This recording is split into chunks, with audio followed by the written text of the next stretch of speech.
So in this chapter, we'll be discussing about Companies Act.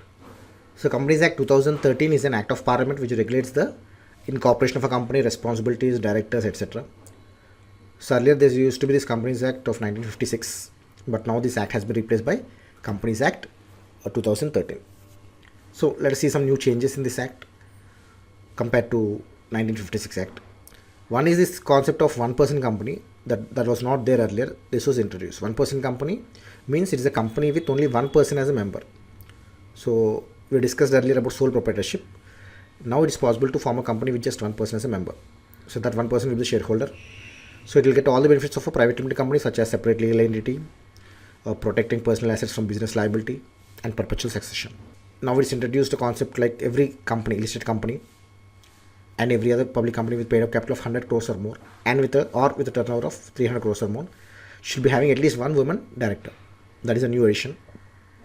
Then there is a CSR clause, corporate social responsibility.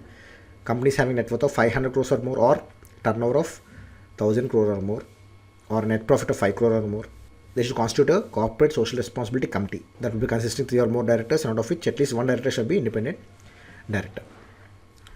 Then there is a concept of class action suits.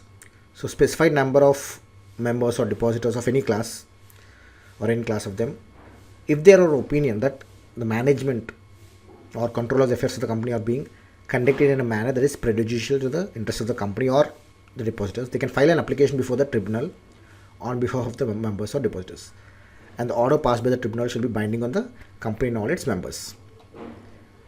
Then there is a concept of dormant company. So where a company is formed and registered under this act for a future project or to hold an asset or intellectual property, but it is having no significant accounting transaction, such a company may make an application to the ROC for obtaining the status of a dormant company. Then there is this concept of serious fraud investigation office. This has been proposed. So investigation report of SFIO will be filed with the court for framing of charges, and it shall be treated as a report filed by a police officer. So SFIO will be having power to arrest in respect of certain offences which attract punishment for fraud. Then there is a concept of fast track mergers. So under fast track mergers, central government has the power to sanction all such schemes, and there will be no requirement to approach the NCLT, that is the National Company Law Tribunal. Now the powers presently are exercised by the High Court, but under this fast track merger process, central government will be having the power to sanction such schemes. So in this chapter, the questions to prepare are what are some important changes made in the Companies Act 2013 compared to 1956 Act? What is one person company? Which company should have at least one woman director?